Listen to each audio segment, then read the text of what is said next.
Hello everyone, মোৰ নাম Dr. Manali. Welcome back to my channel. আজি মই এটা ইন্টাৰেষ্টিং ভিডিঅ' লৈ আহিছো। আজি কি হ'ল জানেনে? মই ৰীল স্ক্ৰল কৰি থাকোতে এনেকুৱা এটা ৰীল দেখা পালো যাৰ পৰা মই এটা নতুন বস্তু গম পালো যেটো মই আজিলৈকে গম পোৱা নাছিলো। আজি মই গম পালো যে বলিউড সেলিব্ৰিটিছে কেনেকে নিজকে সান ট্যান আৰু কলা পৰাৰ পৰা নিজকে বচাই ৰাখে। अपनी सबो बिचारे ने वीडियो टू और ये हर पब्लिक अपीयरेंस में भी बिना किसी टैन के इवन स्किन टोन के साथ दिखते हैं। ऑब्वियसली ये तुम्हारे जैसे हाथ से नहीं नहाते और ना ही साबुन से। They use a silicone scrubber for proper exfoliation और टैनिंग हटाने के लिए एक अच्छा बॉडी स्क्रब जिसमें natural AHAs, coffee, brown sugar हो जो स्पेशली स्किन का टैन हटाने के लिए ही बना हो। देखिले ने एया है असिल ultimate tan removal therapy but एजन व्यक्तिये जे कॉन्फिडेंटली কৈ আছে ট্যান ৰিমুভেল কৰা প্ৰসিডিউৰ তেওঁ গম পায়নে সাইন্টিফিক বেসিসটো কি হয় ট্যান ৰিমুভ কৰাৰ ৰিপিটেডলি যদি আপোনালোকে এনেকুৱা স্ক্ৰাব কৰি থাকে ঘঁহি থাকে কফি পাউডাৰ হওক সুগাৰ স্ক্ৰাব হওক আপোনালোকে কিন্তু এই ট্যানিং টু এটা টেম্পৰাৰী সিচুৱেচন হয় যেটো ইজিলি সিম্পল ৰেমেডিজৰে ঠিক কৰিব পাৰি আপোনালোকে কিন্তু এই ট্যানিং ৰিমুভ কৰাৰ চক্কৰত এটা পাৰ্মানেন্ট কলা দাগ বা পাৰ্মানেন্ট পিগমেন্টেশন কৰাই আহিব পাৰে ইয়েস আইৰনি কিন্তু ট্ৰু হয়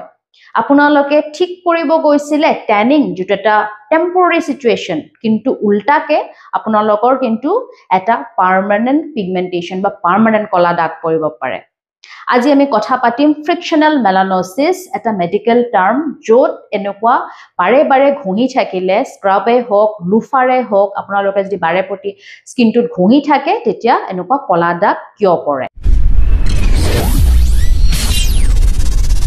ফ্ৰিকশনাল মেলানোসিস বুলি এটা মেডিকেল টাৰ্ম আছে যেটো এনেকুৱা ৰিপিটেড ঘঁহনি খালে বা আমি যদি এটা জায়গাতে ৰাব কৰি থাকো স্পেশালি এনেকুৱা যদি স্ক্ৰাবাৰে ইভেন লুফা ইউজ কৰিলো আৰু যেটো কফি পাউডাৰ বা চেনি এবোৰ বহুত হাৰ্ড কোৰ্স গ্ৰানুলস হয় হেতুৰে যদি আপুনি বাৰে বাৰে ঘঁহি থাকে এটা জায়গাত আজি নহয় আজি সাকে আপোনাৰ ফিল গুড হ'ব পাৰে অলপ লাগিব পাৰে যে জায়গাটো সাফা হৈ গৈছে কিন্তু লং টাৰ্মত কি হয় এটা ভিতৰে ভিতৰে স্কিনত এটা ইনফ্লেমেশন বা প্ৰডা হৈ থাকে আৰু এই প্ৰডাটো লাষ্টত এটা কলা দাগ এৰি দিব আৰু এই কলা দাগটো কিন্তু আঁতৰাবলে বহুতে দিগদাৰ 100% ঠিক নহবও পাৰে আমাৰ ইন্ডিয়ান স্কিনৰ এটা টেন্ডেন্সি আছে যে পটককে কিবা এটা ঘা লাগিলে দুখ পালে কলা দাগ এটা ৰৈ যায় স্কিনত ইনফ্লেমেশন ইভেন পিম্পলস হলো সাবসন পটককে দাগ ৰৈ যায় এটো আমাৰ ইন্ডিয়ান এটা স্কিনৰ টেন্ডেন্সিয়ে হয় আমাৰ স্কিনৰ টাইপটো এনেকুৱা হয় আৰু এই যে আমাৰ চুলি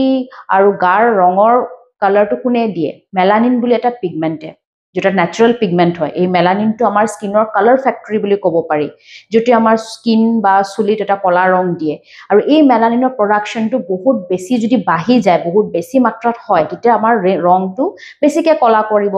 আৰু যেতিয়া আমাৰ স্কিনত বাৰে বাৰে যদি আমি এটা জায়গাতে ঘঁহি থাকো এটা স্কিনত ইনফ্লেমেশন হয় আৰু ইনফ্লেমেশনৰ কাৰণে এই মেলানিনটো বহুত বেছি মাত্ৰাত বাঢ়িবলৈ ধৰে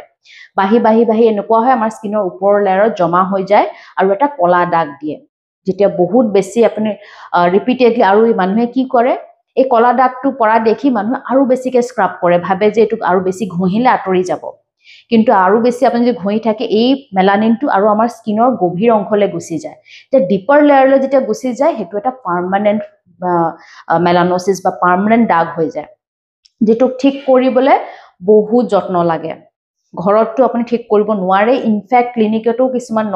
নৰমাল নলম্বা ট্ৰিটমেন্ট দিলো ঠিক নহয় আমি আৰু হাই এন্ড প্ৰসিডিউৰলৈ যাব লাগে সো নেক্সট টাইম আপুনি যদি ট্যানিং আঁতৰাবলে এনেকুৱা ভিডিও চাই পেলাই যদি স্ক্ৰাব কিনিছে এনেকুৱা লুফা বা এনেকুৱা স্ক্ৰাবাৰে যদি বাৰে বাৰে ঘঁহিম বুলি ভাবিছে অলপমান ভাবি লব ট্যানিংটো আজি নহয় কালি কমি যায় আঁতৰি যায় আৰু ট্যানিং ৰিমুভ কৰা বহুত সিম্পল ওয়েজও আছে মই হেতু আপোনালোকৰ লগত শেয়াৰ কৰিম যদি আপোনালোকে জানিব বিচাৰে তেতিয়ালে কমেন্ট কৰিব ট্যানিং কেনেকৈ আঁতৰাব লাগে মই ইজি উপায় আপোনালোকক কম কিন্তু ট্যানিং আঁতৰাবলে আপোনালোকে যদি এটো এটা পাৰ্মানেন্ট পিগমেন্টেশন কৰাই আহে হেতু কিন্তু মই ভিডিওৰ মাধ্যমেৰে আপোনাক একো হেল্প কৰিব নোৱাৰিম কাৰণ হোম ৰেমেডিজ বা সিম্পল সলিউশনে হেল্প নকৰে হেতু সিচুৱেচনত সো জিটি ট্ৰেন্ড ফলো নকৰিব ভিডিওটো বনোৱা এটোৱে উদ্দেশ্য আছিল কাকো মই মকৰি কৰা নাই কাৰো মই নিন্দা কৰা নাই কিন্তু জাস্ট মই এটোৱে নিন্দা কৰো যে ইউটিউব ইনফ্লুয়েন্সাৰে পটককে একো ভেৰিফাই নকৰাকে সাইন্টিফিক প্ৰুফ নোহোৱাকে ক্লিক বেটৰ কাৰণে ভিডিও বনায় বাৰু বনাই থাকক কিন্তু আপোনালোকৰ দায়িত্ব যে আপোনালোকে সতৰ্ক হ'ব লাগে পটককে এটা ৰীল চাই তাত ইমান ভিউজ ইমান লাইকস আছে বুলিয়ে আপুনি ব্যাকগ্ৰাউণ্ডটো চেক নকৰাকে তেওঁ এটা স্কিনৰ স্পেশালিষ্টৰ ব্যাকগ্ৰাউণ্ডৰ হয় নে নহয় হেতু নসুৱাকে আপোনালোকে স্কিন কেয়াৰ ৰিলেটেড ট্ৰেন্ডস ফলো নকৰিব কাৰণ স্কিন এটা আমাৰ স্কিনটো হৈছে আমাৰ বডিৰ এটা বিগেষ্ট অৰ্গান আৰু হেতুৰ বিষয় বহুত জানিবলৈ আছে জাস্ট এটা ব্লাইণ্ড স্কিন কেয়াৰ ট্ৰেন্ডে আপোনাৰ স্কিনৰ প্ৰবলেম সলভ নকৰে সো বি উইথ আস আমিও আপোনালোকৰ লগত আছো এজ এ ডাৰ্মাটলজিষ্ট আমি ৰিয়েল ফ্যাক্ট শেয়াৰ কৰিব বিচাৰো আপোনালোকে যদি ভাল পাইছে ভিডিওটো শেয়াৰ কৰিব যাতে মানুহে আৰু এৱাৰ হয় আশা কৰো আপোনালোকে ভাল পাব আৰু শেয়াৰ কৰিব যাতে এনেকুৱা ভিডিও চাই মানুহে বুৰ্বক নবনে